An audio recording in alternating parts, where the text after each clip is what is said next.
para nós.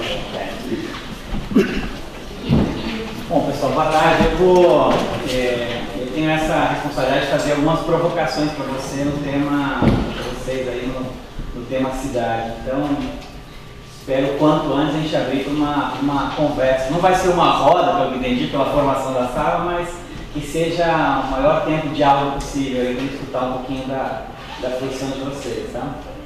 Eu sou arquiteto, formado em Curitiba e trabalho com planejamento de há algum tempo, então eu vou tentar puxar algumas das minhas inquietações, já que, pelo que eu entendi do processo, no CAL, é um processo bem interessante, o CAL está socializando os eventos no Estado, que acho que é muito interessante aí fazer esse comparativo com o resto do Brasil. Acho que poucos conselhos estão fazendo isso, né?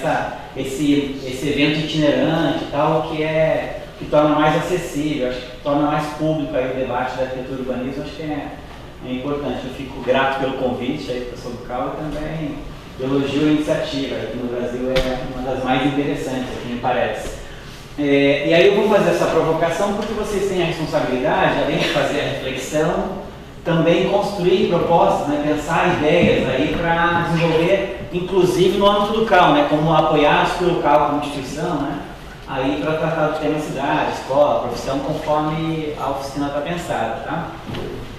E eu estava tentando bolar um título aí e eu não consigo ser simples no título, até pensei nos títulos mais simples, mais rápido, para começar rápido a fala.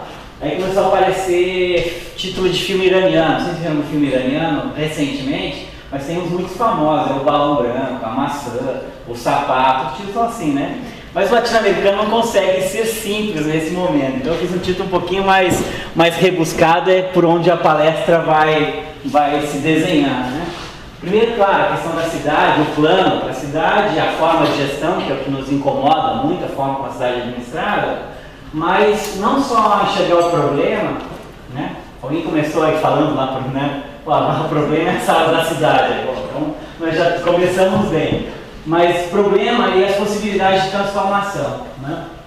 Em geral, que estão aí na expectativa dos arquitetos, os instrumentos que a gente tem de reforma urbana, né, para a cidade brasileira, mas principalmente o controle social, como é que a gente se organiza para controlar a gestão da cidade, que para mim é uma coisa que a gente está incipiente, está experimentando, a gente está no meio de um laboratório aí de controle da cidade. E vocês sabem que a gente precisa controlar muito a gestão, né? Principalmente na esfera em Brasília, estadual, mas também é local, porque não é todo mundo que entra no governo com boa fé, com boa intenção. Então a gente tem que tomar esse cuidado e o controle social é fundamental para a cidade que a gente quer.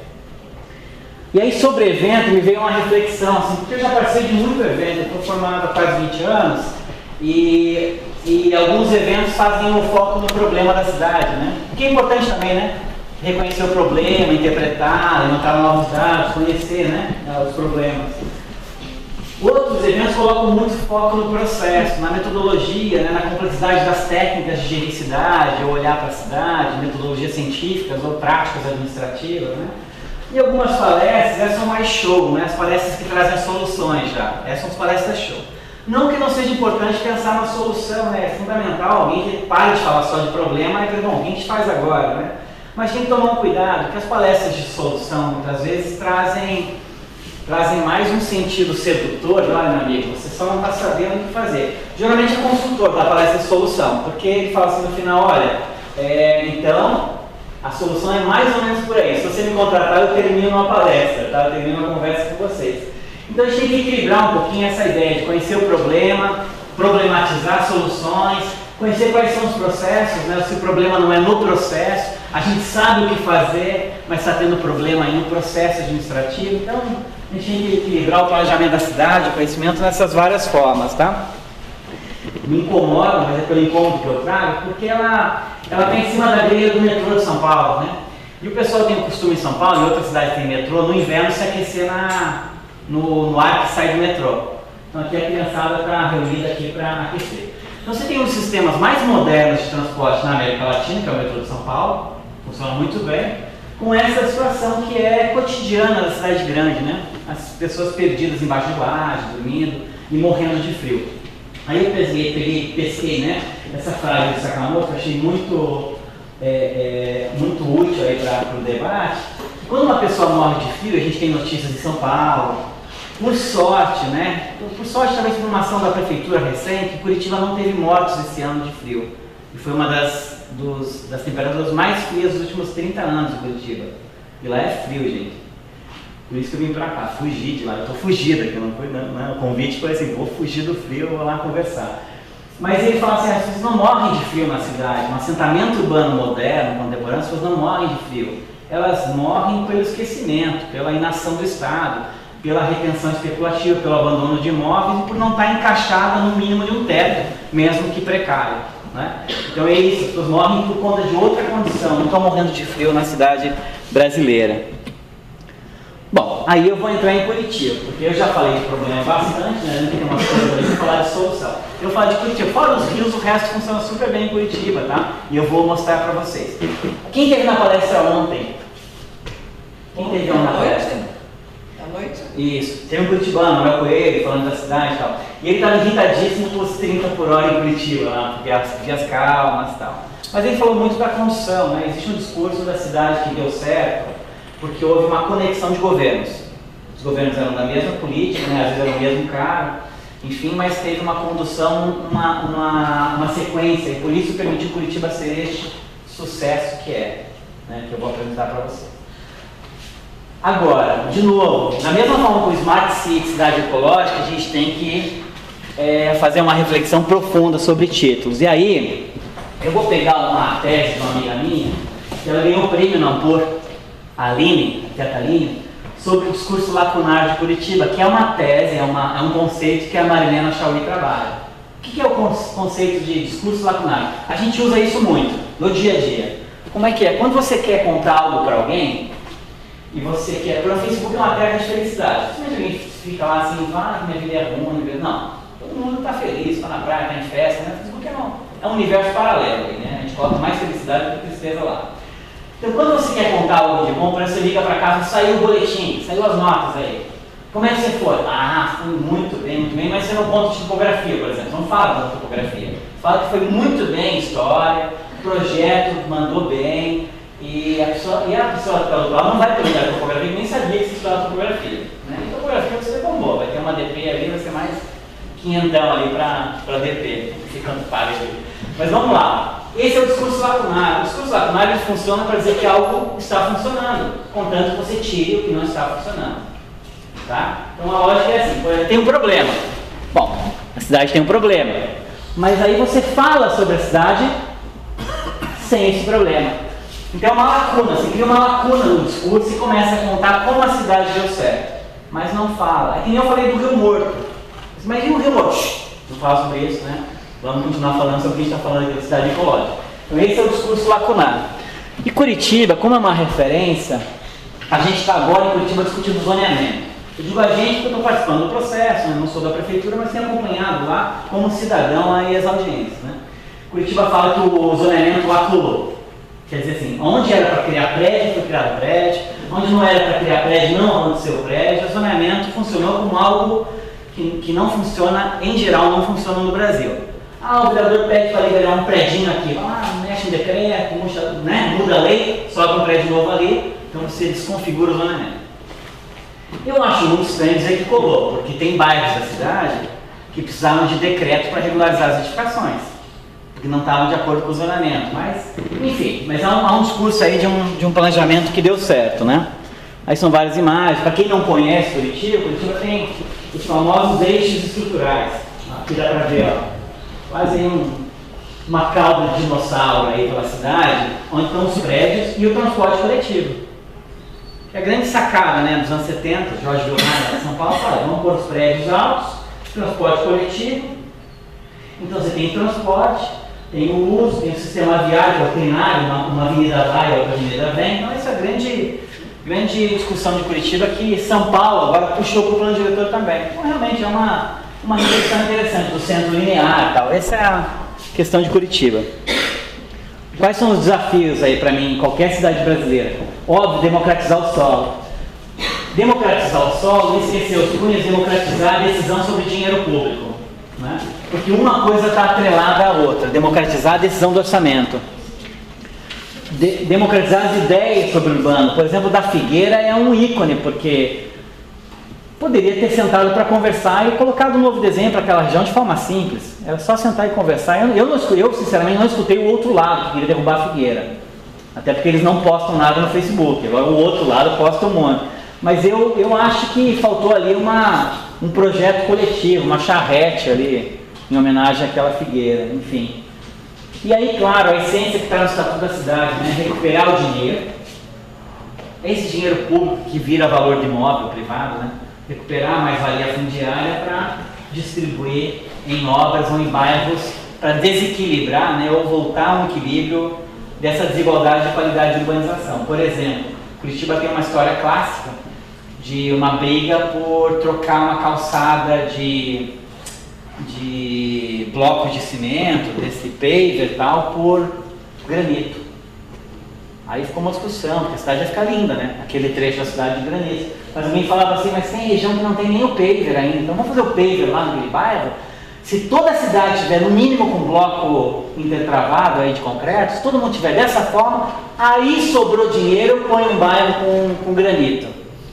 Bom, foi uma polêmica intensa, mudaram o projeto depois porque houve uma movimentação contrária ao granito para aquele bairro. Porque tem cidade, tem estrada de barro ainda em Curitiba. Enfim.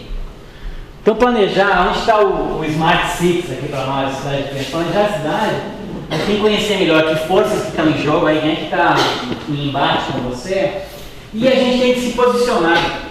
Aqui eu tenho um exemplo claro disso. Por que a gente tem que se posicionar? Porque horas a gente vai construir o pacto. Se é possível um pacto. Eu vou pegar a Figueira de novo. Estou até apaixonado pela Figueira agora. Tantas fotos que eu vi dela, assim, é verdade, olha. Ou você tem um pacto, você sempre, olha amigo, eu tenho um desenho diferente para aquela região da Figueira. E a pessoa, mas não quero disputar. Então você faz o quê? Se acorrenta na Figueira. Se não tem pacto, não tem diálogo, você parte para o conflito. Não tem outra história. Ou você simplesmente aceita que derrube a Figueira, derrube a casa, acabe com a Vila Autódromo, qualquer outra experiência urbana nesse país. Então, para mim, ou é pacto ou é conflito. A gente começa com o diálogo, vamos esgotar o diálogo, mas tem gente que não quer conversar, né? E aí eu vou dar um exemplo, mobilidade urbana, que parece um tema mais fácil de lidar na cidade brasileira. Todo mundo tem debatido, nas escolas de arquitetura pelo menos, a questão das velocidades, né? E é óbvio que qualquer... E aí o Yangel, é o santo Yangel, né? Há 30, 40 anos debatendo o assunto, estudando, ele vai falar das velocidades, né? A cidade de 100 por hora, a cidade de 5 por hora, e a apropriação, o tempo de apropriação, mas mais do que isso, tem vários outros discursos. Quando você vai investigar, tem vários outros discursos. Tem a slow cities, da mesma forma que tem slow food, né? Fast food, tem slow food, tem fast city, tem slow cities. Qual que é o movimento? Esse movimento, não sei se vocês conhecem, começou na Itália. Alguém fala assim, olha, vamos com calma aí na globalização, vamos com calma, porque a gente tem que se apropriar da cidade, tem que comer com calma, tem que passear, tem que conversar com as pessoas, tem que olhar na janela, tem discurso a obra da Jane Jacobs, que é tão famosa. Então esse tempo começou em algumas cidades a criar um movimento da slow city, né? Vamos com calma para aproveitar melhor este momento aí do ócio também, mas da troca na cidade. Não existe um movimento, o símbolo é bem escaramuxa aí, esse caracol aí.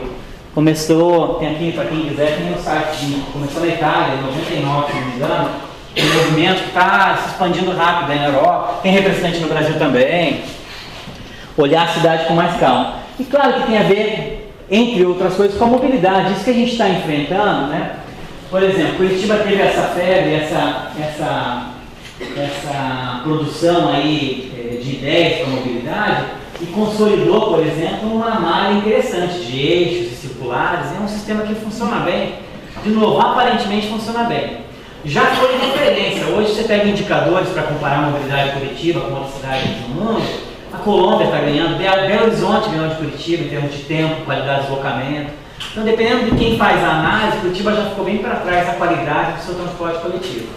Eu até brinco, o pessoal tem uma linha que é aqui tracejadinha, que chama Inter 2. Ele estava falando com os estudantes de fora, falou assim, vamos pegar o Inter 2. Mas como é que já fez com o Inter 2? Eu falei, é bem fácil. Ele é um ônibus prateado, tipo uma caixa de prata, com roda, com janela e cheio de braço e perna para fora. Esse é o Inter 2 em Curitiba, então é fácil de reconhecer. Então já ficou um pouquinho para trás em termos de qualidade e gestão do transporte. A gente tem perdido passageiro, que é um problema para a cidade brasileira, é quando perde passageiro. Quer dizer que o número total de gente que vai financiar o sistema de transporte coletivo está baixando, né? Acho que teve uma variação no ano passado, aí subiu um pouquinho. Então perder passageiro é um problema. A pessoa que está conseguindo comprar o carro, ou está optando pela bike, ou está indo a pé para o trabalho e está deixando o transporte pelo preço, basicamente pelo preço, não só pela qualidade, né? A gente vai no entulho, se junta na lata de sardinha e vai. Mas se você não pode pagar no mês lá esse investimento... o primeiro momento foi para provocar um pouquinho a reflexão, né? Que a gente não tem um déficit de profissionais ou de propostas para a cidade, né? A gente tem bons profissionais, tem escolas boas de arquitetura e urbanismo, a gente tem condição de desenhar uma boa cidade. Nosso problema é mais estrutural, mais essencial na disputa do espaço urbano.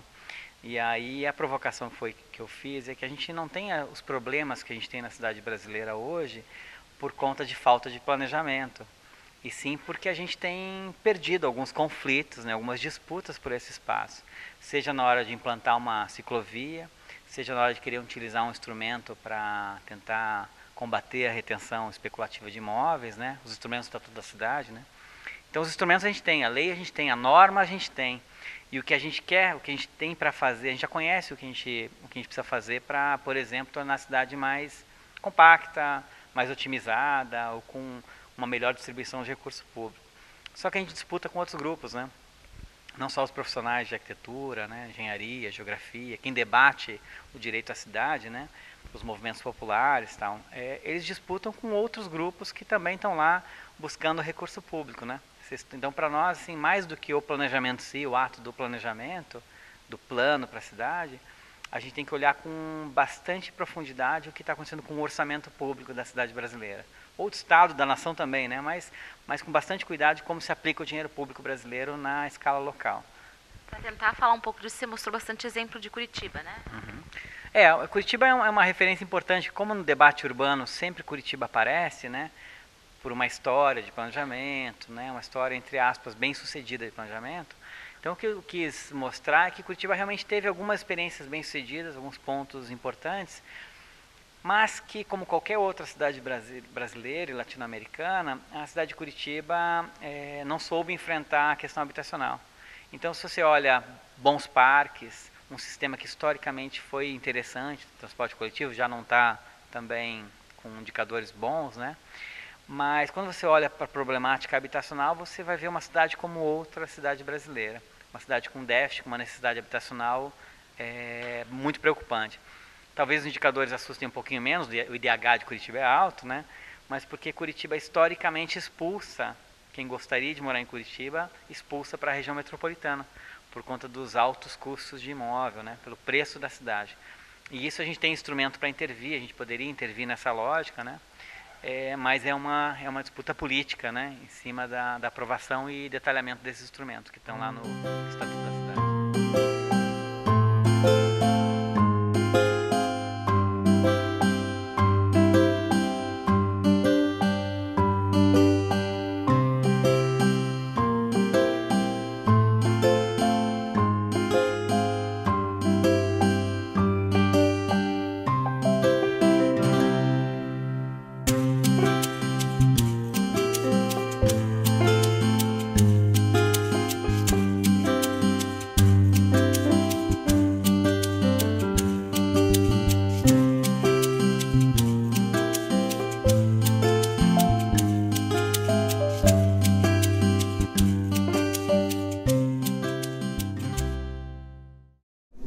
Boa tarde a todos. Então, vamos iniciar a nossa oficina, agradecendo a presença de todos vocês. Eu sou o Luiz Alberto, estou como presidente do CAL.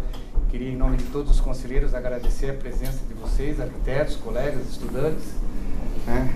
E rapidamente, já que nós temos um horário bastante apertado, fazer a apresentação do nosso palestrante, né, o arquiteto Ricardo Correia. Ele vai falar um pouco sobre a trajetória dele, né, sobre os trabalhos que ele faz. Né? Arquiteto, ele é formado na FAAP, com mestrado na FAUSP, em São Paulo.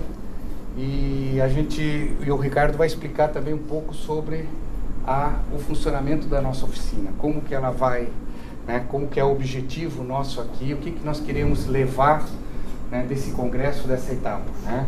Eu queria também aproveitar aqui para apresentar o conselheiro Everson, né, e o conselheiro Maicon, que está aqui.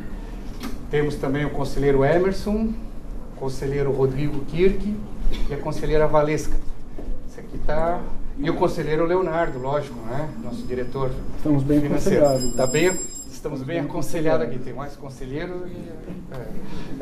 Presidente. O presidente não conta, né? E vários colegas aqui. Tá?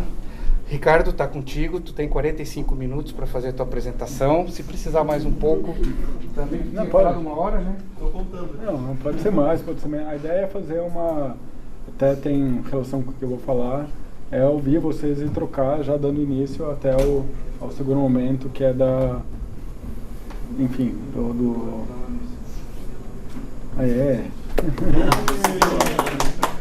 Aí, nosso reforço de peso.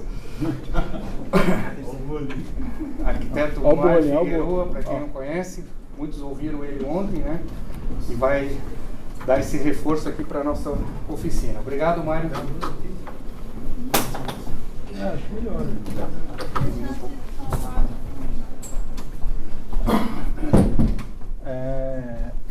Quem estava ontem na apresentação do Mário? Vai ser perfeito. Sensacional. Enfim, eu vou dar criar alguns links com a apresentação do Mário, com o objetivo do congresso e falar um pouco, que nem o Mário falou dele, o Mário Figueiredo falou dele ontem. Muito dos impulsos profissionais tem a ver com impulsos pessoais, né? Então são coisas minhas que eu trouxe como profissional que me levaram ao desenvolvimento do planejamento urbano, da questão profissional. Então, mais do que questões específicas, tomem tal atitude, eu acho que é o conceito como um todo. O grupo suíço que procurou a gente é o único, com certeza, do Brasil que só trabalha com urbanismo mesmo, a gente não faz arquitetura, que isso é um entendimento que a gente vai discutir um pouco aqui, o que é uma coisa, o que é outra, o que é um pouco da arquitetura como ferramenta do urbanismo. Então a gente existe há quase 9 anos, tem 70 trabalhos, enfim. A gente tem um reconhecimento pela mídia, por algumas revistas, algumas premiações, que eu acho que não é o que a gente procura, mas acontece. A gente não tem assessoria de imprensa, nada disso, a gente não participa de muitos concursos, como os arquitetos que mostraram ontem, porque o que eu vejo como mercado, como essas questões, existem poucos concursos que vale a pena a gente entrar, que a gente acredita que tem o mesmo norte do que a gente faz. A gente fui dar palestras na Holanda, reconhecimento pela Bienal de Arquitetura holandesa, enfim, diversas questões. Dentro da questão do eixo apresentado pelo Congresso, eu acho que, mais do que falar sobre cada ponto especificamente, eu acho que o que está entre a escola e a cidade, entre essas palavras e esse ponto nodal, né? Então, que tem a relação direta com o que o Figueiredo falou ontem, que é sobre a formação do indivíduo, né? A leitura do espaço como formação social. E isso vai nos possibilitar ser melhores urbanistas ou entender o que é urbanismo, que é uma questão sobre educação que a gente senta todo mundo junto, tem uma visão diferente, né? Que eu acho legal essa frase, né? Que uma definição é buscando não ser somente as melhores do mundo, mas também as melhores para o mundo. É isso que eu procuro. Para minha sociedade, eu procuro ser a melhor empresa possível. Eu acho que isso é uma questão profissional que todo profissional tem que ter. Eu espero que um dia esse certificado não valha nada mais. Daí, alguém teve uma ideia, vou pegar meu trator e vou criar um primeiro Ford T, que é T de trator, para vencer essa distância mais confortavelmente. Então, foi nada mais do que pegar o campo que estava próximo à cidade e que começou a ser urbanizado e botar um trator para levar as pessoas. Porque aquele trator começou a ser mais utilizado, você tinha mais fabricação, então você tinha mais disponibilidade. Então, daí logo depois veio a guerra, em 1922, Los Angeles era a maior cidade territorialmente do mundo, o maior território urbanizado do planeta. Era uma cidade recente. No período entre guerras, os Estados Unidos lançou uma lei que falava que todo ex-combatente militar americano tinha direito à casa própria. Então todo mundo vai para a guerra, todo mundo quer ir para a guerra. Se eu sou um cara ferrado na vida, eu quero ir para a guerra. Então você cria o patriotismo, você cria a indústria bélica e você cria a indústria de casa própria. Que todo mundo tem aquela casa de isopor americana, porque foi para a guerra e ganhou uma casa num subúrbio, aonde quer que fosse. Então você tem o povoamento dos Estados Unidos, você tem a indústria bélica entrando, e você tem a necessidade do carro. O carro se tornou realmente necessário, o desenvolvimento do carro como indústria se tornou necessário. Então você criou o tripé da indústria americana: guerra, casa própria e carro. Acabou.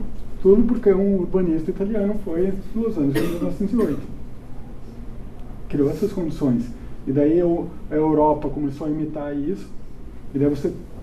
Por que os países fazem guerra, faziam muita guerra? Muito pelo desenvolvimento econômico. A gente sabe que tem relação, mas a gente não entende direito. Porque é uma relação industrial ambivalente, com vários lados. E o Brasil copiou isso, falou que os pracinhas americanos que foram para a Primeira Guerra iam ganhar a casa própria, eles ficaram no morro do lado do exército, que era um morro onde era cheio de favela, não ganharam a casa própria e ganharam uma favela, o morro. Vem daí. Conceito é o mesmo, só que para os Estados Unidos levou o desenvolvimento, para a gente trouxe pobreza, que a gente não deu caso. Trouxe o conceito de favela, para o pessoal que veio do campo. Então a gente estava no boom de êxodo rural, não deu casa para todo mundo, não deu a infraestrutura urbana, então a roda não girou igual. Então esses conceitos são super entruncados. Entender isso é fundamental para entender o que eu colocar uma bicicleta na rua ou melhorar o transporte coletivo tem a ver com impacto social. E que cidade eu quero? Para quem eu quero essa cidade? É fundamental isso. Então, quando falam que a gente esquece de pensar no Homo sapiens na cidade, do Homo sapiens como ser social, é porque a gente pensa na cidade meramente como capitalista. Então a cidade tem que ser cada vez mais rápido. Los Angeles, em 99, Los Angeles teve a sua primeira linha de ônibus. Então, de 1908 a 99, Los Angeles foi planejada para o carro. Em 99 se teve uma saturação das rodovias, que lá tem dinheiro para ficar demolindo, mais rua, menos. Que a cidade passou a ser um grande não lugar, teve que ter a primeira infraestrutura para ônibus, que é mais denso. Daí começou a se mudar a infraestrutura. Então, a falência da GM, em 2008, para mim, não é tão representativa quanto a primeira linha de ônibus em Los Angeles em 99. Como sistema, como deterioração do carro, como única solução vigente para a mobilidade, ou a grande solução. Entender esses processos é fundamental para você ter impacto no que você quer transformar. E ser isso é fundamental. Eu vou de bicicleta trabalhar todo dia. Eu desenhei essa bicicleta. Porque eu não estava satisfeito com nenhuma bicicleta que existia. Toda bicicleta me dava dor acima dos ombros. Eu tive que desenhar uma bicicleta. Eu trouxe uma bicicleta da Europa que desmontou 3 meses depois, porque elas não é para as condições brasileiras. Então, toda essa insatisfação gera muito trabalho. É trabalhoso, é cansativo, enfim. Mas é muito prazeroso, é muito legal. Que é um dos motivos que eu fui convidado para estar aqui. Então, ter energia é fundamental. E acho que ter foco ajuda a criar esse processo e as coisas andarem rápido. Então, o escritório tem 9 anos e é um escritório de planejamento urbano no Brasil. Não existia escritório. Como assim? Com o mercado de 5.500 cidades não existia ninguém pensando isso. Não existe. Não é que não existia, não existe. A gente está em né, que traduz a identidade local do território, essa preocupação com cada questão em propostas de impacto social e no meio ambiente. Propomos soluções transversais que se entrelaçam com os aspectos históricos, demográficos, a fim de desenvolver o urbanismo tropical. O urbanismo, a gente não queria botar de país subdesenvolvido, nada disso. Tropical fica mais condizente com, né, com as colônias que fomos, que são as colônias de exploração, não de desenvolvimento.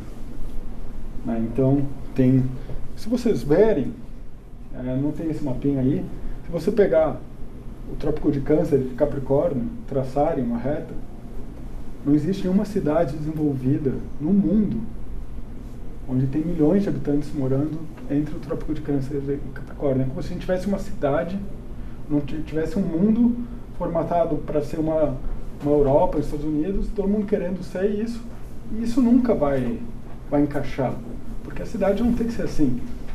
Um exemplo que eu uso, assim, que eu tenho para mim, é quase que como os Incas. Os Incas tinham uma cidade que era para eles naqueles territórios, fazia sentido para eles, né? Eles plantavam e moravam no mesmo lugar, não existia campo e cidade, era tudo junto, e aquilo fazia sentido, e eles iam se organizando dessa maneira. Isso é fantástico, uma coisa que todo urbanista deveria ir para Machu Picchu. É básico conhecer Machu Picchu, que é pensar a cidade. Não, que bonito tirar foto. Os lugares são lindos, mas entender o que aquilo representa na cultura da pessoa, imaginar aqueles indivíduos morando ali naquele espaço diferente, que a gente poderia ter um espaço diferente. A gente é fruto de planejamento. Explica pra gente exatamente o que foi abordado durante sua palestra. Sobre a motivação, então, que é a insatisfação pessoal numa profissão de transformação, que trabalha com a transformação social e, consequentemente, da população, pode impactar no processo de vida de cada profissional. Então, que é a transformação, que a insatisfação gera uma transformação, e essa transformação tem que ter foco e objetivo. Se não tiver objetivo, a gente não é um profissional que tem um caminho claro. E quanto mais clareza nesse caminho, mais a gente avança na profissão. A ideia era passar qual mensagem para ele? Que vale a pena saber qual a sua insatisfação e que essa insatisfação é motivadora e transformadora. A gente pode ouvir bastante aplausos da sala do lado. A gente pode dizer que eles captaram a mensagem, houve um feedback bacana? Sim, com certeza. Foi as conversas que a gente teve antes do encerramento foram super bacanas. Eu acho que tem muito o que ser conversado. Eu não sei todas as respostas. Eu acredito na minha motivação, né, que motiva a criação de duas empresas, uma de planejamento urbano, que a gente é o único escritório de planejamento urbano no Brasil, somente planejamento urbano, a gente não faz arquitetura, e uma fábrica de bicicletas, uma marca de bicicletas. Então essa motivação é fundamental, e passar essa motivação para as outras pessoas, enfim, para não ficar ranzinza reclamando do Brasil, reclamando. Acho que a gente tem um mercado gigantesco, o arquiteto, o urbanista, qual seja o foco, e basta a gente se motivar. A gente pode dizer que alguns saíram daqui adeptos da bicicleta também? A bicicleta não era exatamente o foco. O foco era falar sobre essa transformação, mas eu acredito que saíram mais conscientes sobre o processo de formação histórica do carro em relação à cidade. Guilherme, de que forma vai te ajudar esse trabalho? De que forma? Bom, desde o momento que eu entrei na faculdade de arquitetura, eu já me assimilei certos conhecimentos que são voltados à própria antropologia, sociologia. Tu pensa em realmente, principalmente na parte do urbanismo, em como as pessoas interagem. Então, eu acho que a arquitetura é a interação das pessoas no espaço. Elas demandam um espaço para isso acontecer. Então, a gente são como criadores do espaço, então acho que isso é essencial para o nosso conhecimento. E tu acredita que a principal mensagem deixada pelo Gustavo que tu vai levar daqui para frente?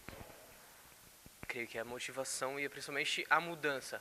Como ele falou, não da ruptura, mas da transformação. Eu concordo bastante com ele. Acho que não é revolucionária, mas sim transformar o modo como a gente vive e como a gente olha, principalmente para nossa cidade, para nossa família. Isso vai cada vez mais se concentrando a partir como eu falei, da cidade, da família, de nós mesmos. Essa transformação ocorrendo em todas esses ciclos, essas englobações, assim, né?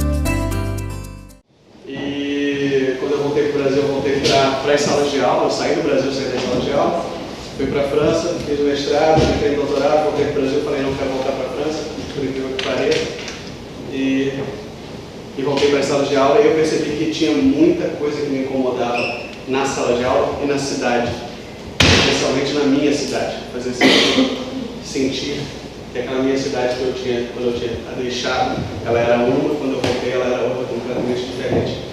Niterói mudou muito rápido, não sei se vocês conhecem Niterói, mas é uma cidade dormitória, a gente vai falar sobre isso no final da palestra hoje. Mas eu queria começar por essa imagem aqui, a imagem do guepardo, que não tem nada a ver com o que provavelmente vocês imaginam, ou se é que vocês imaginam algo. Mas eu queria começar falando que a gente realmente esqueceu um pouco de como a gente veio parar aqui, nesse planeta. A gente não é o mamífero mais rápido que existe. Né? Você pode andar, a gente não é o mais forte, a gente também não é o maior. Né? Então, seja lá como a gente veio parar aqui, nesse planeta, a gente veio realmente com uma tarefa bem complexa, né? De sobreviver no meio de seres mais fortes, mais rápidos, maiores do que nós. A gente veio para tentar sair de uma situação complicada. Né? A gente lutava por comida, por abrigo, né? A gente lutava por sobrevivência. Nosso objetivo era sobreviver. Né? E a gente descobriu que sobrevivendo sozinho a gente tem menos chance. Meu irmão sempre diz, meu irmão que se chama Guilherme, por acaso, sempre diz isso.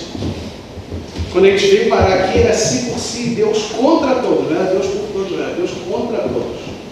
Era para a gente se virar, a gente competir com nós mesmos. Né? E aí, um belo dia, a gente teve uma sacada fenomenal. Dá para a gente fazer isso junto. Talvez se a gente fizer isso junto, a gente consiga sobreviver melhor. E aí vem toda aquela história, aquela teoria do contrato social. Não sei se todos vocês estão familiarizados com a teoria, com a tese do contrato social. Um movimento na filosofia, os contratualistas, um dos maiores representantes dessa filosofia, dessa linha, dessa corrente, Jean-Jacques Rousseau, que diz que em um certo momento da história nós percebemos que juntos nós podemos sobreviver melhor, que a gente precisa ter um contrato de convivência, obviamente um contrato fictício de convivência. Não foi a grande descoberta daquele momento da humanidade. Né? A gente começou a perceber que a gente não precisava ser nômade, a gente aprendeu a plantar, a gente aprendeu a encontrar o nosso próprio canto para viver, e a gente aprendeu a viver dentro de regras, dentro de acordos. A gente começou a sobreviver melhor. Né? Passamos a sobreviver melhor. A gente já tinha um abrigo, a gente tinha um grupo de pessoas junto com a gente. Foi mais fácil para a gente, quando a gente percebeu que a gente podia sobreviver junto. E aí, a gente começou a se juntar mesmo. Né? Na antropologia, Freud é um dos caras fundamentais, né? com a teoria do tabu do incesto. Para Freud, o tabu do incesto deu luz àquilo que a gente chama de sociedade. A antropologia aceita essa tese de que o tabu tabu de incesto ajudou as pessoas a criar aquilo que se chama hoje de sociedade. A gente começou a trocar mulheres, né? Eu trago aqui a minha filha, você está com a sua filha aqui, a gente já tem um espaçozinho maior para viver. Então a gente começou a trocar filhos e filhas. E aí a gente foi passando, né, de famílias para hordas, para grandes espaços e grandes conglomerados de pessoas. E aí a gente foi chegando nas pequenas aldeias, nos burgos, né? E pulamos para as cidades e hoje a gente tem metrópoles. A tendência é a gente perceber que existe algo como uma evolução nisso aqui. Eu não acredito que isso seja evolução, mas eu acredito em evolução. Então, é um papo um pouco mais, digamos, profundo. Eu não acredito que se quer em evolução, eu acredito em um processo. A gente caminha, né? Então, a gente, teoricamente, passou por esses momentos, né? E muitos antropólogos vão colocar esses momentos como estágios. Muitos historiadores vão colocar esses momentos como estágios de evolução da sociedade. O fato é que a gente passou por isso, ao mesmo tempo, né? Família, tribo, cidade, metrópole. E aí a gente chegou, né, no topo do que pode ser um conglomerado de pessoas morando junto. Tem muita poluição ali embaixo, dá para ver, né? Tem muita gente, tem muito barulho, tem muita luz. Tem a ponte, que é algo que eu cruzo quase todos os dias, é a ponte Rio-Niterói, e é um festival de luz, de buzina, de estresse, né? Meu colega de faculdade. Ou a gente gosta muito de um cara que é um super-herói, é o cara que salva, é o cara que ele aparece, né? Em Portugal foi o Marquês de Pombal, a grande estátua para o Marquês de Pombal, a praça, tudo, né? É Pombal, tem a Baixa Pombalina, tem tudo para o Marquês de Pombal. Não tem uma estátua para as pessoas que literalmente meteram a mão na massa e reconstruíram a cidade. A gente gosta mesmo de herói, né? A gente gosta mesmo de simbolizar com um cara, é aquele cara. E a gente se sente órfão quando esse cara vai embora. Ou a gente se sente traído quando ele vira as costas. O super-herói é algo super engajante, né? A gente olhava para todos os filmes de super-homem, o super-herói vem, o super-homem vem e salva a cidade. Mas quando ele não vai para a cidade, cara, ferrou. Nós hoje temos cidades sem super-herói. Lá no Rio, quando tem protesto, aparece um cara vestido de Batman, não sei se vocês já viram. Mas tem, mas esse cara não é o Batman. Eu acho. Não vou afirmar que esse cara não é o Batman. Não sei, mas até onde eu sei, não é o Batman. Nós somos cidades órfãos de super-heróis. A gente fica buscando super-herói, né? E isso vem de uma construção cultural. Está entranhada, está no nosso DNA recente. O ideal de self-made man, o ideal de independência. É o ideal industrial, né? É um ideal que surgiu junto com a Revolução Industrial. As duas definições de self-made man, as duas primeiras definições, são da época da Revolução Industrial. Uma delas é de Frederick Douglass, 1865, se não me engano. A outra é de Benjamin Franklin. Benjamin Franklin acho que escreveu até um pouquinho antes de Frederick Douglass, né? Mas os dois cunharam esse termo, self-made man. E esse termo, ele tem muito a acrescentar para o nosso autoconhecimento, para nossas potências pessoais. É importante que a gente consiga se fazer sozinho. Mas é mais importante ainda que a gente consiga fazer junto, né? O grande problema do self-made man para mim foi onde ele se entranhou. Foi na escola. O sistema educacional do eu sozinho. Nós vivemos hoje o sistema educacional do eu sozinho. São provas, né? Passa para mim, Matheus. Tudo é analisado individualmente. Seu comportamento, seus exercícios, suas provas, seus testes, tudo é individualizado. Tudo. Não colhe, não colabore, não copie. Quando tem trabalho de grupo é praticamente um Frankenstein, né? Não, eu faço essa parte aqui, você faz aquela parte ali, a gente junta depois tudo, porque não dá para encontrar, cara, a mamãe está aí no supermercado, tem que com ela, ninguém faz nada junto. Aí junta tudo entregando aqui, ó. Aí um Frankenstein bizarro. Isso é trabalho de grupo? É um tipo de, mas isso não é cocriação. Isso não é trabalhar a inteligência coletiva. E quando a gente começou o processo lá, as professoras perguntavam, mas como é que vocês vão destruir os muros, vocês vão derrubar os muros da escola? Eu vi que o número de vocês é extra-muro. Eu falei, não, olha só, pra gente os muros nem sequer existem. A gente escolhe ver ou não o muro. Ela, mas como é que vocês vão manter o aluno dentro de sala de aula? Eu falei, quem disse que ele está aqui? Quem disse? Ele pode estar sentado aqui, ele deve estar lá, sei lá onde, jogando bola, está pensando na menininha que ele gosta. A gente tem a tendência a selecionar que mundos queremos ver. E normalmente a gente escolhe errado, são os mundos indesejáveis.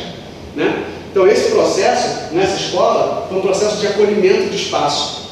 A gente falou para eles assim, vamos olhar para essa escola e ver o que a gente pode fazer por ela, junto. Não é assim, eu vou te dar. Não é assim, eu vou chegar aqui na escola e vou transformar a sua escola. Não é um Luciano Huck. Não é. É, você vai ter que fazer pela sua escola. Porque ela é sua.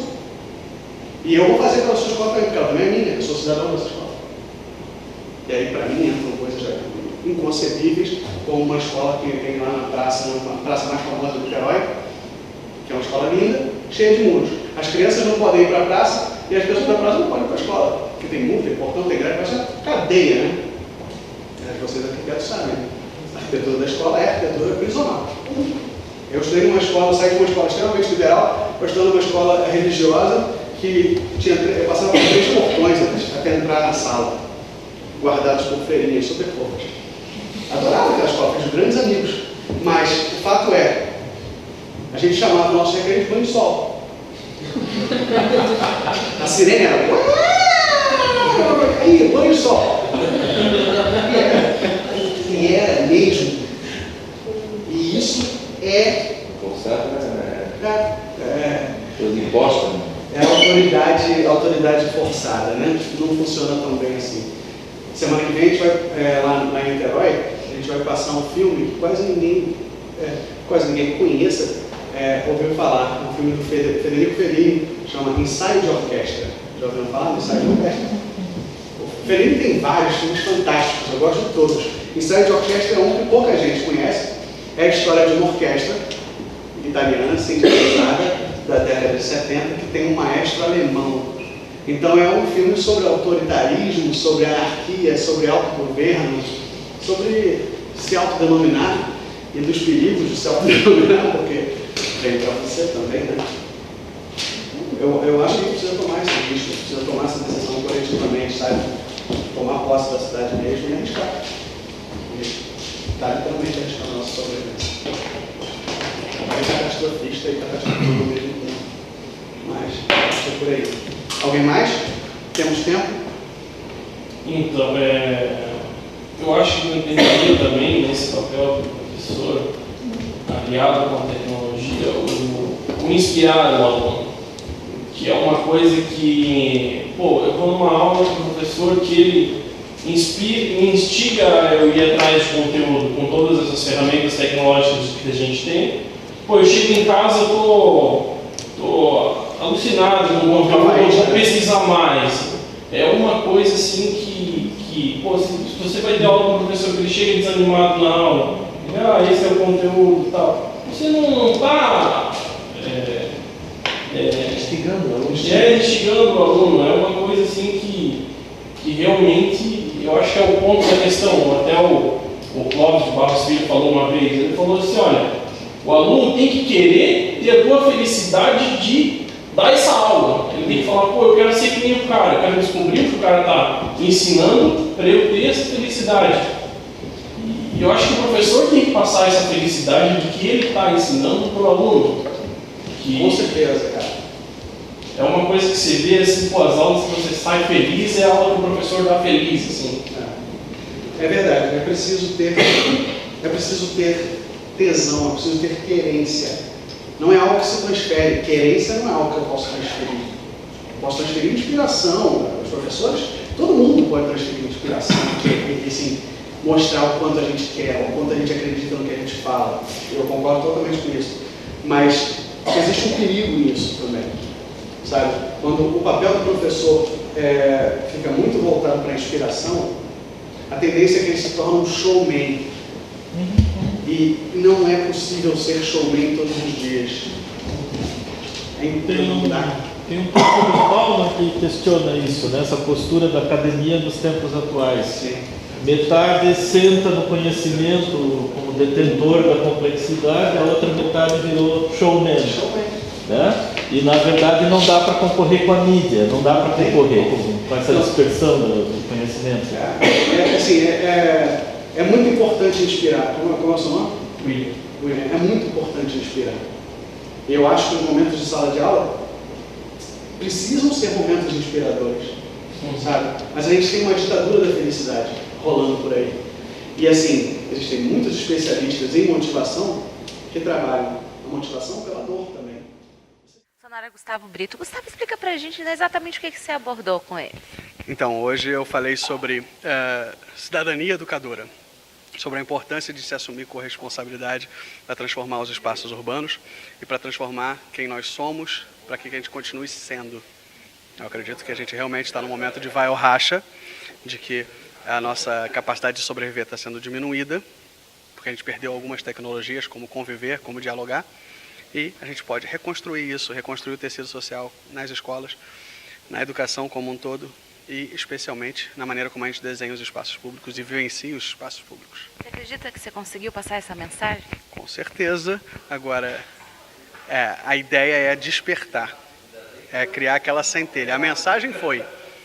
Para mim, o mais importante não é a mensagem, o mais importante é o despertar de uma fagulha que vai fazer com que todo mundo saia daqui fazendo. Tatiana Mizuno, arquiteta. Tatiana, o que você achou da palestra e de que forma vai te ajudar?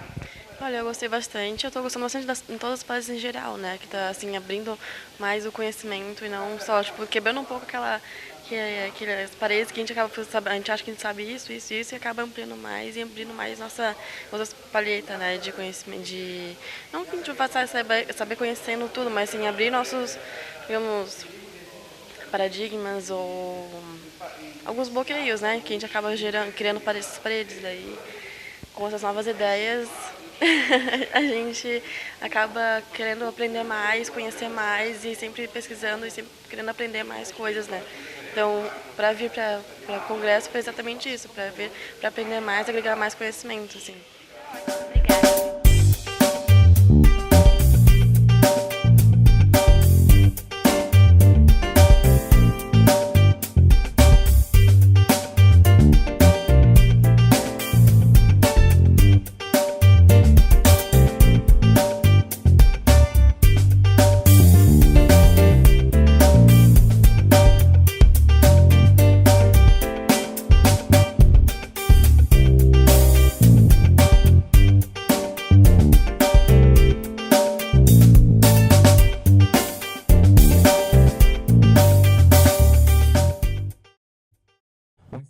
Encerramento das nossas oficinas, agradecendo a presença de todos. Eu vou convidar a colega conselheira Kátia, a nossa... Vou fazer a abertura do fechamento, que bom. Bom, em poucas palavras eu queria primeiramente agradecer a presença de todos vocês, em nome da Católica e em nome do Conselho, como conselheira e coordenadora da CEF. É um prazer estar aqui hoje e poder encerrar esse evento que busca trazer uma reflexão sobre o ensino, a cidade e a profissão. Algo que para a gente foi fruto de trabalho no Conselho, buscando chegar no maior público possível. Então, agradeço aos que resistiram bravamente num dia de frio como hoje. E passo a palavra para a Fernanda, que conduzirá o término do trabalho. A continuidade do fechamento, então. Bem, a dinâmica que a gente teve hoje foi semelhante ao que a gente já desenvolveu em Criciúma. E se eu cair, machucar o outro pé. A dinâmica que a gente fez hoje aqui foi bem semelhante ao que a gente já desenvolveu em Criciúma, mas a gente teve uma possibilidade que foi muito rica. No início, antes da gente começar a trabalhar as palestras e a trabalhar nas 3 oficinas, a gente resolveu, em conjunto com um pequeno grupo, em conjunto com os palestrantes, a fazer um teste, e nós selecionamos para participar desse teste o grupo de trabalho que estava com menos pessoas, para poder ficar um pouco mais fácil de ser viabilizado. Então nós vamos agora apresentar os resultados das oficinas do eixo ensino, do eixo profissão e do eixo cidade, sendo que no eixo ensino a gente conseguiu fazer a prototipagem, que foi esse desafio que a gente se propôs hoje. Em função disso, daí talvez nas próximas 4 etapas a gente faça algum ajuste, né, de tempo, e para poder organizar isso para todos. E nós contamos daí, para conseguir viabilizar, com a valiosa participação do Gustavo Brito, né, que domina bem a técnica e nos conduziu para conseguir esses resultados. Então, agora, na sequência, eu vou chamar os 3 grupos, né, ensino, profissão e cidade, para apresentar os resultados. O ensino, então, vai apresentar os 2 protótipos que resultaram do nosso trabalho, que daí a gente pode definir qual que seria passível de ser desenvolvida aqui para a região norte, e o eixo cidade e profissão vão apresentar as ideias que depois vão ser prototipadas. Então, eu gostaria de chamar o pessoal do eixo ensino para virem aqui no tablado, apresentar os resultados e com o cartaz final. Foram 2 grupos. Pode vir todo mundo, tá? Mesmo que vocês elejam um para falar. Adriana Baldiceira, Miguel Canhas, não era Peterson, Marcel, Maurício. Não, eu estou chamando os que estavam lá. A Adriana, eu estou chamando os 2 grupos. Adriana Baldiceira, Maurício, Marcel, Miguel, Matheus e Kátia também estavam. Gustavo, vamos junto aqui.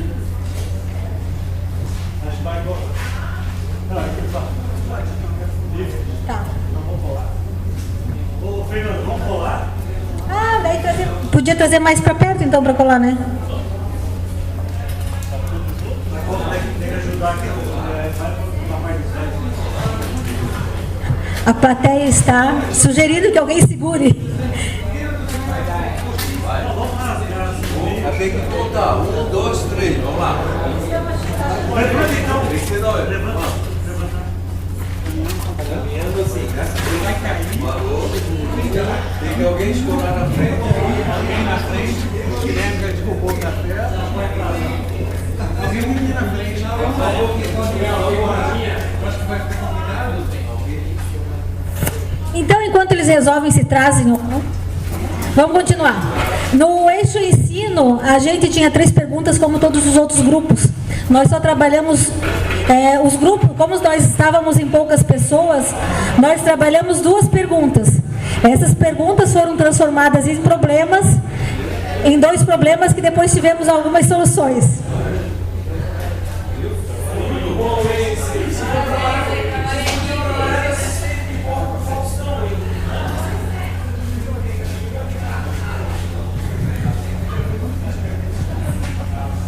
Miguel não está aí? Canhas? O Marcel está aí? Está ali? Então passo para vocês. Eu não sei, escolham. Começa aí.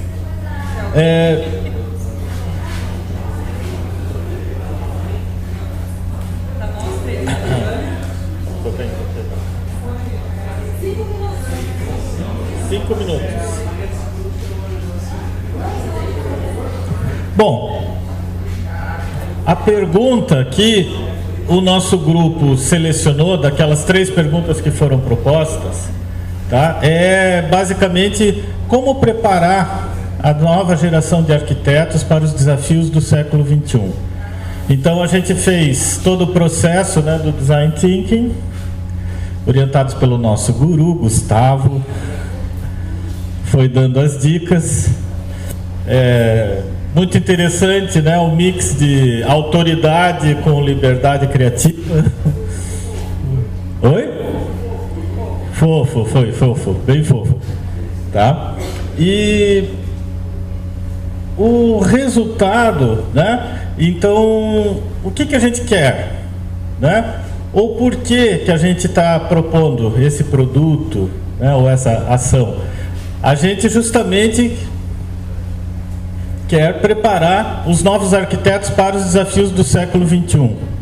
E aí, qual é o perfil desse profissional, né? Onde é que estão essas dificuldades? Então a gente precisa de arquitetos que sejam mais espontâneos, que sejam mais criativos, que sejam mais colaborativos, que trabalhem conectados, que tenham uma visão holística, né? E não uma visão setorial, fracionada do mundo ou das ações que estão empreendendo. Enfim, que sejam também engajados enquanto cidadãos, né? Que a sua atuação como arquiteto ela também seja uma atuação de cidadania. E, por último, inovadores, né? Entre outras qualidades. E como alcançar esse objetivo? Na verdade, agora eu vou brincar um pouco, né? Assisti semana passada o Osiris Silva contando como ele fundou a Embraer, né? Então ele disse que quando era criança via o aeroclube e queria ser piloto. Aí ele conheceu um vizinho, o Léo ouviu a história também, né? E o vizinho disse: olha, mas para você pilotar alguém tem que construir aviões. Aí ele pensou: não quero ser piloto, eu quero construir aviões. E aí alguém disse para ele depois: mas para construir aviões alguém tem que ensinar como se constrói. Então eles criaram o ITA, criaram, né, outras instituições. Então o nosso grupo também teve a mesma percepção. Para formar esses novos arquitetos a gente tem que começar renovando, né, requalificando, capacitando os professores, as escolas de arquitetura, certo?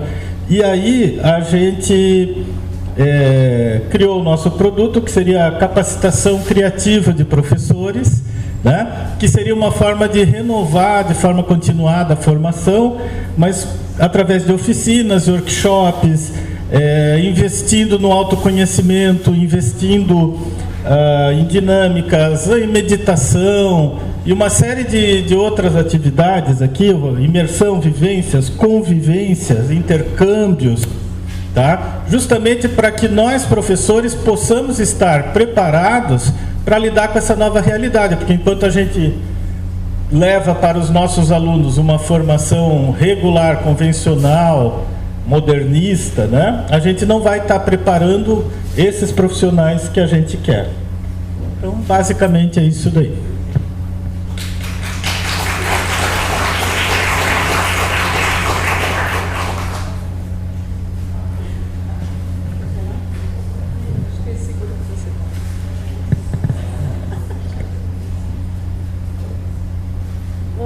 Então, o nosso problema maior seria o modelo atual de formação dos arquitetos não prepara para as transformações em curso. Aí, nesse caso, esse seria o nosso problema principal, e aqui embaixo a gente identificou as principais causas, as raízes, que geram esse problema. E em cima foi colocado as consequências, que tudo isso gerou como se fossem as raízes das árvores, e foi subindo e leva para as consequências. Então, a gente acabou focando muito para a questão dos alunos, toda a base, né, de estudo que a gente tem e quais ela acaba gerando, assim, né, que não dá para ler todos, mas a maioria seria a parte da desvalorização profissional, da parte da cidade, da arquitetura não para todos, a parte da arquitetura a falta de integração urbana, assim, das consequências. Aí disso, a gente acabou pontuando, assim, cada um pontuou os 3 principais pontos que poderiam contribuir para solucionar esses problemas, e a gente acabou chegando nessa outra etapa.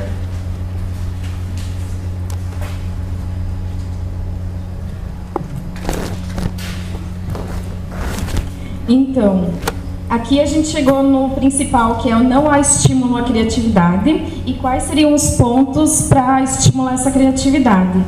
chegamos em 3 núcleos principais que geraram aquele quadro. Então, exemplo, atribuir mais autonomia aos alunos, não delimitar barreiras das ideias, propor desafios relacionados à realidade dos alunos, workshops de desenho, a real liberdade de expressão de ideias, projetos engajadores, explorar a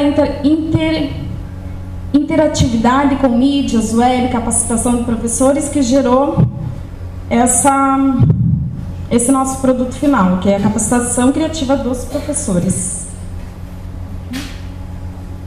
Que pode ser pago pelo CAL, né? O Nenê está falando. Patrocínio do CAL, entre outros, né?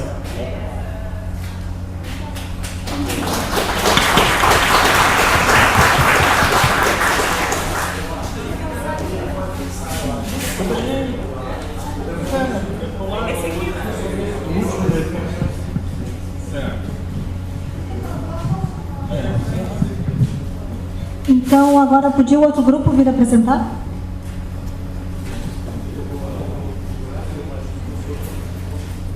Para mim. Abacaxi em forma de microfone.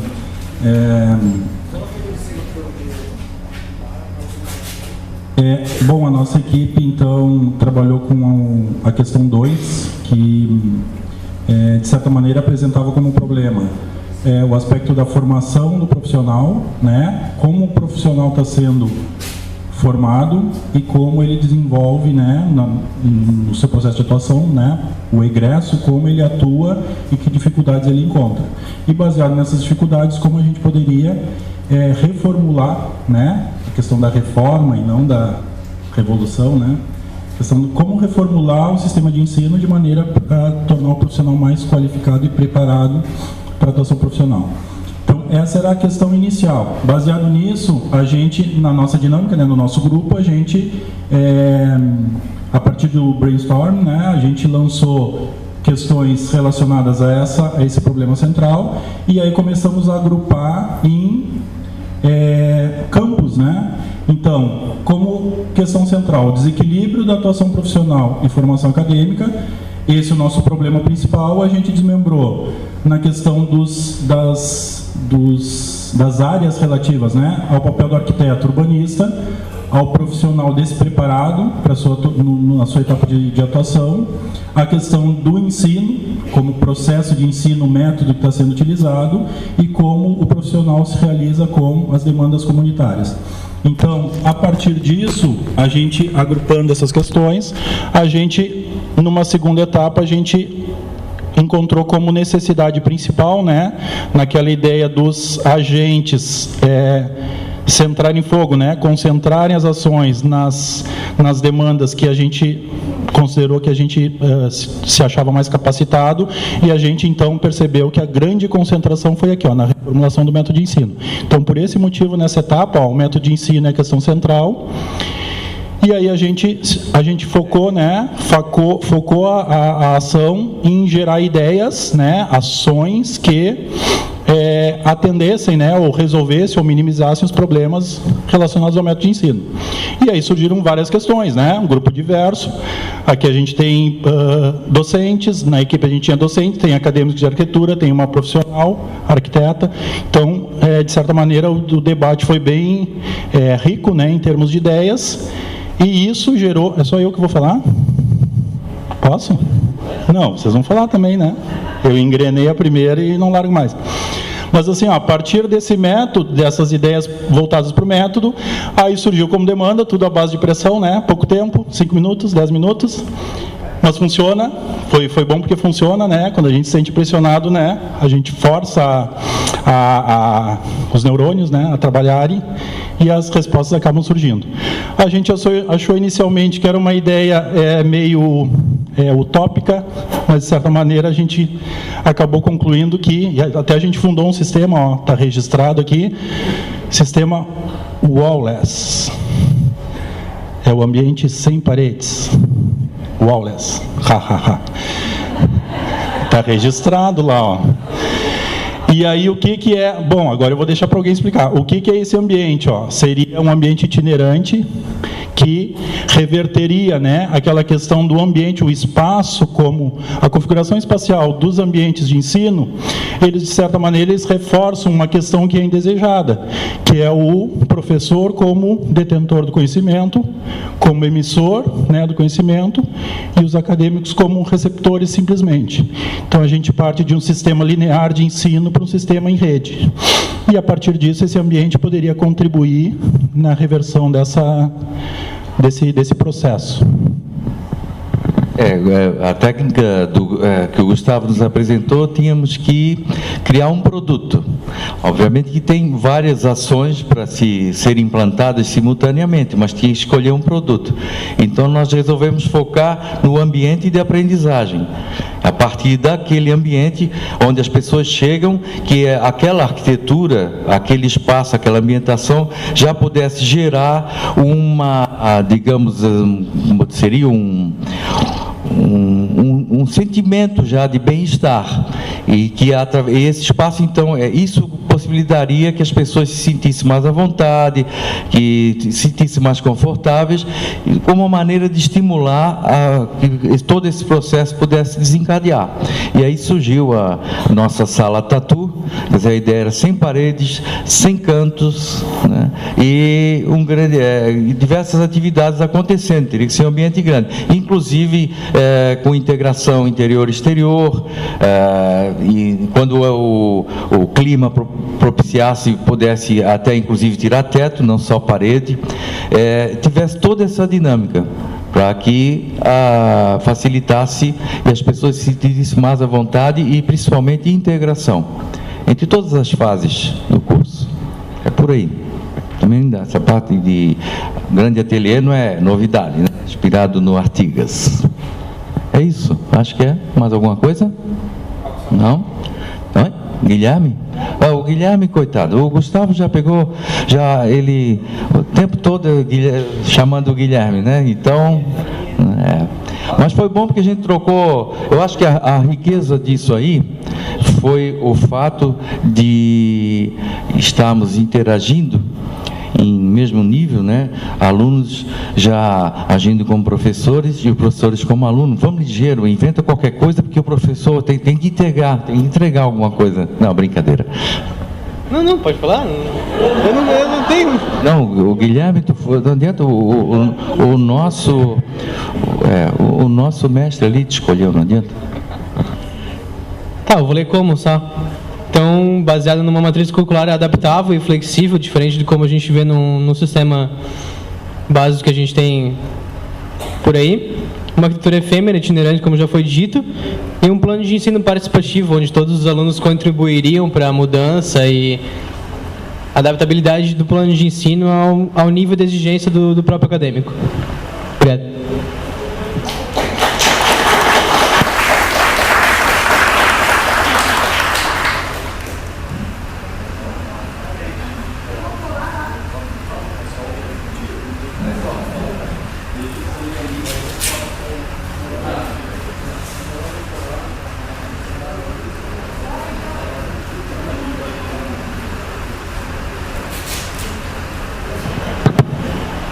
Agora, então, enquanto o grupo coloca ali, o pessoal da profissão pode vir?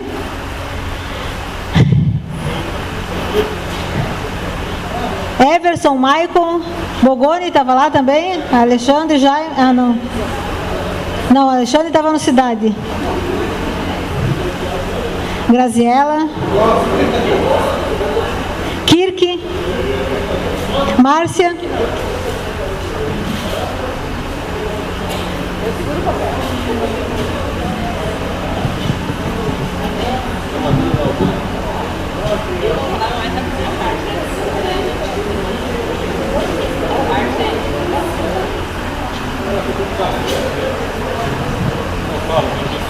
Aí eu começo e eu faço, tá?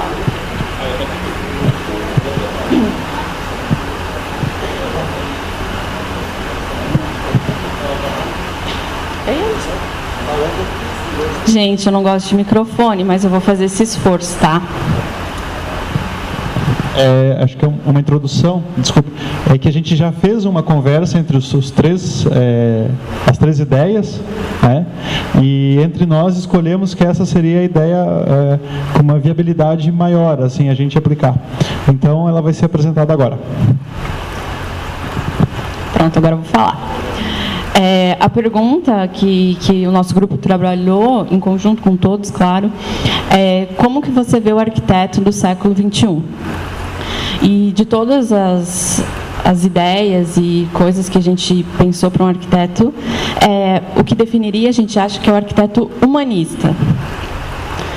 E, pensando nisso, num projeto que torne o arquiteto mais humanista, a gente acredita muito na multidisciplinaridade de pessoas, de profissões, porque hoje em dia a arquitetura a gente enxerga muito como uma coisa orgânica, onde a gente pode ter conectividade com várias áreas, inclusive psicologia, engenharias, design.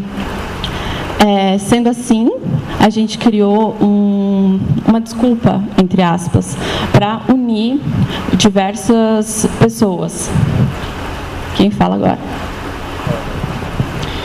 Então, a gente chamou essa desculpa de intervenção urbana, que a ideia seria, aqui em Joinville, a primeira ideia seria, em todos os bairros, a gente escolher uma escola pública e trabalhar com estudantes do ensino médio, que a gente está sugerindo 9º ano e 1º, estudantes universitários multidisciplinares e profissionais multidisciplinares, claro, tendo arquitetos nessa parte dos estudantes e dos profissionais, mas a ideia é que esses estudantes do ensino médio tragam para a gente o modelo do século XXI, porque a gente ainda está fazendo arquitetura no modelo ultrapassado, então, assim, o modo de vida, a gente, quem pode dar a real dimensão do que é o modelo do século XXI são esses... Quanto mais novo possível, a gente achou que seria melhor, só que tem um certo limite de idade, de compreensão para fazer acontecer a coisa. Então, a gente achou que ele, no 9º ano, poderia ser uma idade interessante para pegar a essência desse novo modelo, da criança que já nasceu digital. Ela acrescentaria isso, aí a multidisciplinaridade dos profissionais acrescentaria esse cruzamento de pensar o processo, né? A gente também tem um modelo meio que automático do processo de projeto, então essa multidisciplinaridade traria novas abordagens de pensar o projeto, e os estudantes estariam no meio dessa coisa da ideia do novo modelo com as diversas formas de pensar o projeto. Então, o objeto seria, a gente chega numa escola pública, organiza tudo, chama esses atores aqui e lá na escola decide uma intervenção no bairro da escola e faz do custo barato, alguma coisa que é mais na área da ideia do que efetivamente de construções muito grandes, e a ideia seria essa, isso seria utilizado e seria, além do resultado que pode... um vetor de toda a comunidade ali, até mídia espontânea, etc., para esse tipo de ação, também é uma coisa que geraria resultados práticos de como é que a gente poderia mudar o processo de projetar, né? Alguma dúvida?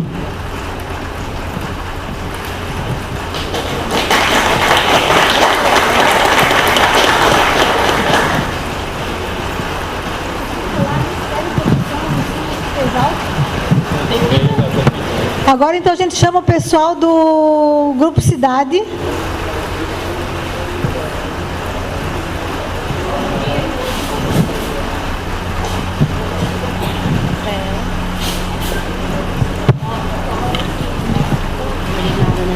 Não, eu vou falar. Mariana, só Pra cada um segurar um... Sim, cadê o resto? Vem você. Claro. Todo mundo tem que vir. Não queriam vir, mas tem que vir todo mundo.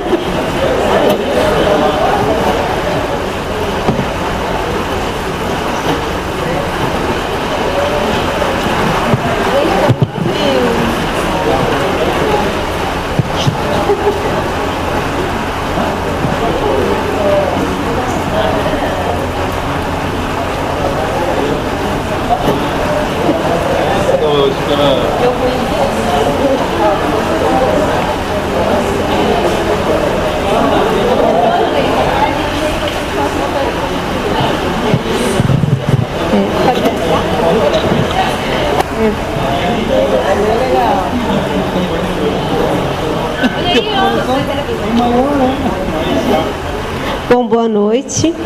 Nós somos do Núcleo Cidade e, diferentemente dos outros grupos, nós temos 3 perguntas, mas o resultado de todos eles, na verdade, se casaram e nós saímos com, no final, uma grande proposta que não por ser grande, mas também muito fácil de ser executada, né?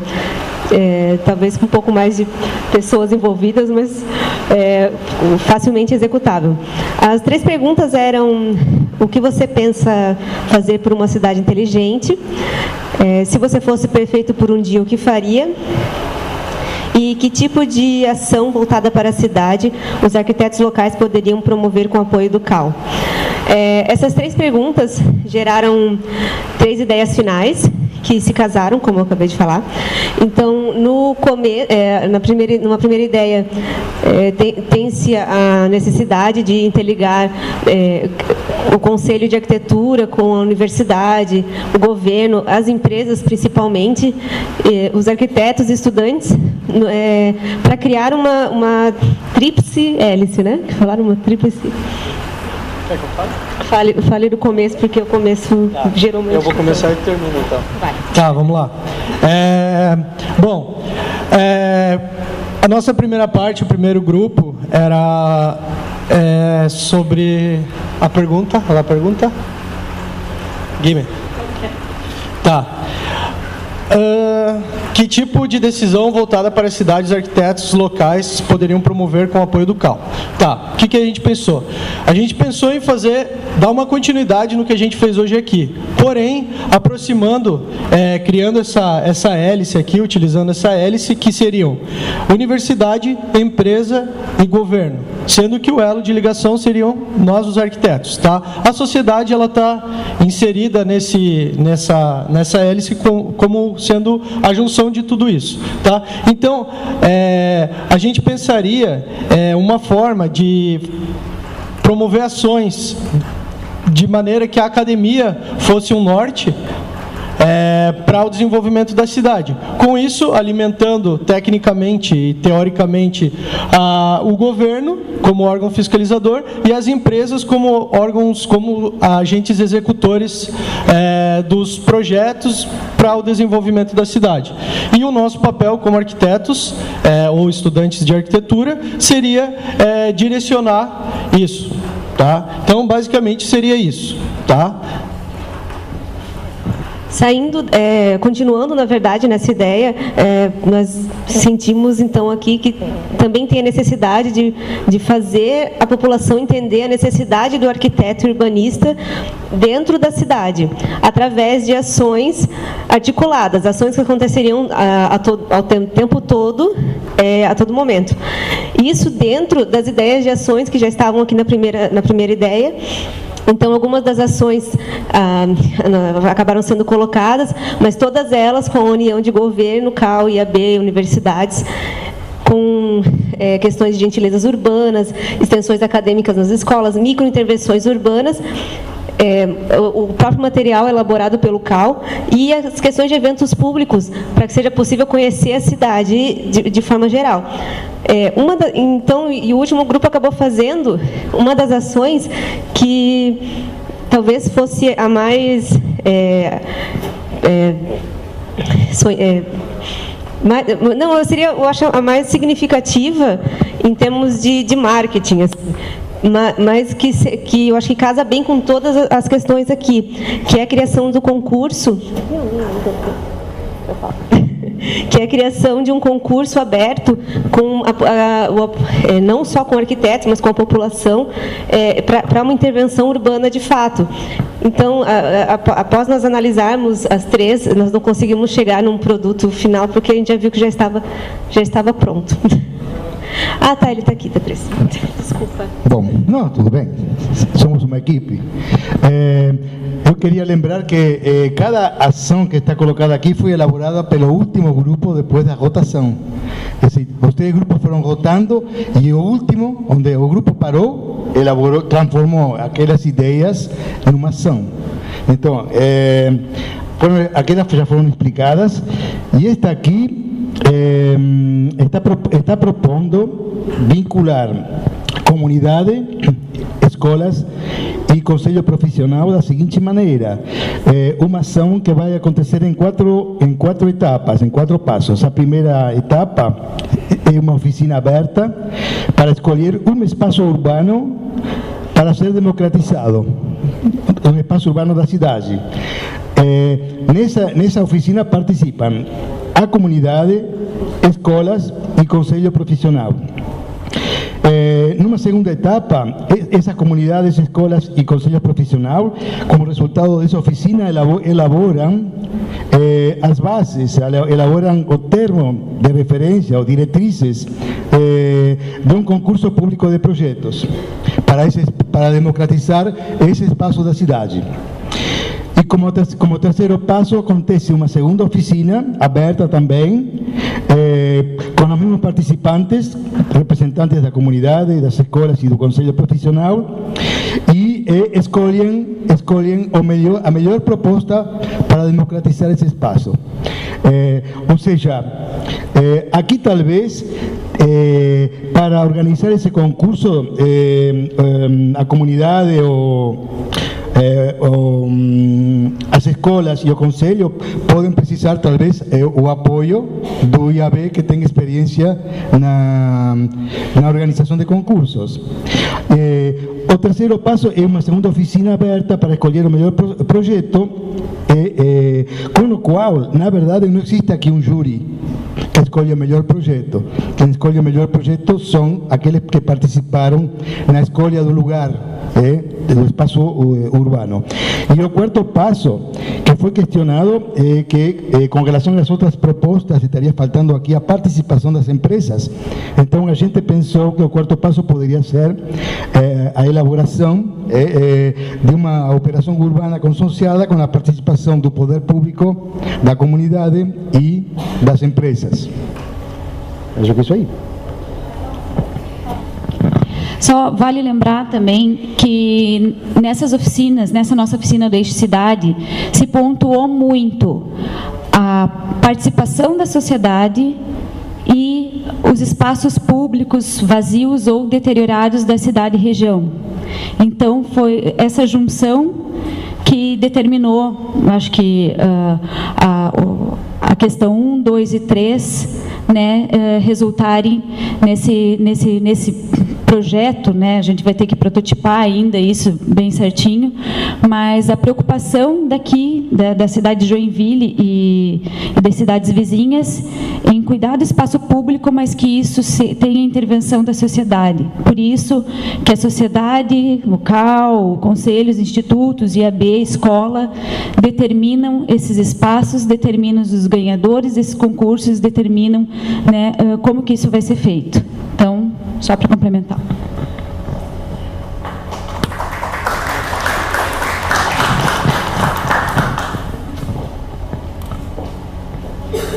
Boa noite. Desculpa os colegas não ter participado da oficina, mas essa apresentação final me inspirou a lançar uma proposta que eu acho que pode cair bem com o que foi lido agora, particularmente com esse item 3. Que tipo de ação voltada para a cidade os arquitetos locais poderiam promover com apoio do CAL? Quando diz arquitetos locais, aí me inspira, porque essa cidade está passando agora o processo de construção da Lei de Ordenamento Territorial. Está agora na fase das comissões da Câmara de Vereadores, na fase de proposição de emendas. E isso, passada a comissão, vai para a votação. É a fase final do processo mais importante, que é a nossa matéria-prima. Não fazemos nada profissionalmente se a gente não tiver obedecendo o que está na Lei de Ordenamento Territorial. Isso a gente sabe, é redundante. O que a cidade não sabe ainda é o que está escrito no projeto de lei. Eu sei que poucos colegas nossos daqui da cidade têm conhecimento do projeto de lei. Faz tempo eu acompanho e cada vez que eu converso com os colegas, eles têm uma noção, mas não sabem exatamente o que é. Lembrando que isso é atribuição profissional nossa, exclusiva da nossa categoria. Aí fica um convite, vou reduzir. Quem sabe uma entidade, uma instituição como essa de educação, abre o espaço e a gente promove uma mesa redonda com apoio do CAL e chama colegas que conhecem um pouco do assunto e convida a comunidade para se inteirar do assunto também. E aí a gente entra no barco junto, porque está quase chegando na estação final. Estaria em tempo da gente conhecer um pouco da lei. Fica a proposta para engajar nessa questão, ok? Está bem no momento, a bola está na marca do pênalti. Obrigado.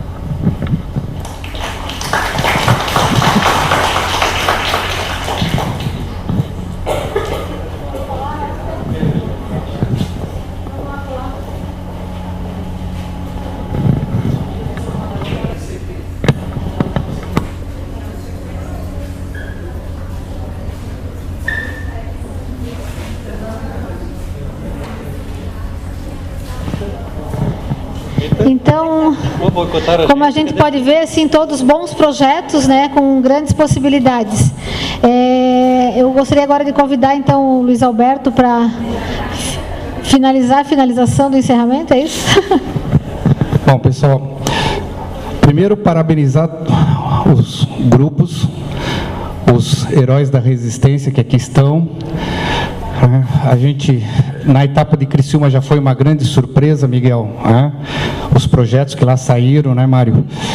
E a gente vê aqui também essa diversidade e essa potencialidade e os pontos em comum também que convergem os nossos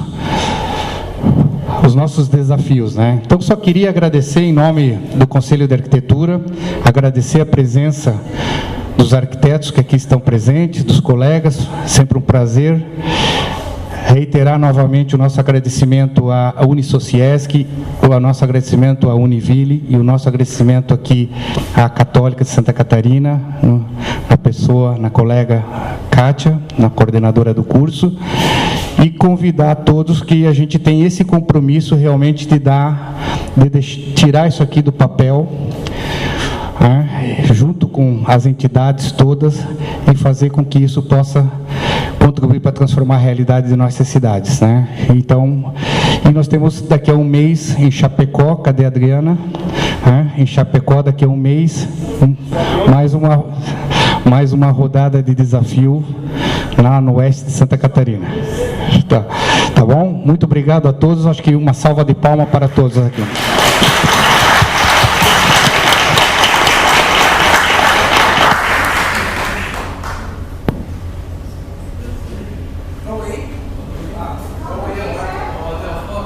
Pessoal, vamos bater uma foto aqui na frente de todo mundo. E lembrando também, cadê a Cristina? Já foi, a Cristina Reiner. Lembrando que amanhã no Shopping Miller, a partir das 10 horas da manhã, vai ter uma ação dos arquitetos. E também às 11 horas na Escola Sustentare, o Haka Building. Pessoal, vamos fazer a foto.